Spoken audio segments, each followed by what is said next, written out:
बंद करो আমার দাবি ন্যায্য দাবি সরকার তুমি মানে নিও মানিলে আন্দোলন চালিব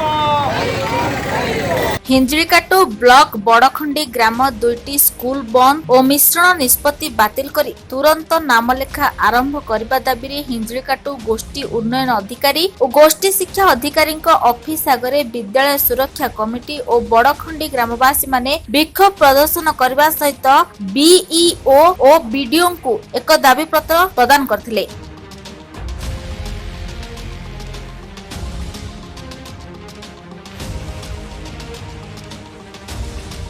सूचना अनुसार गत वर्ष राज्य सरकार यह स्कूल को बंद करने सहित ग्राम राज्य राजपथ निकट स्कूल रे मिश्रण करथिले जहाद्वारा छोट पिला जीवारे असुविधा बोली ग्रामवासी अभियोग करछंती।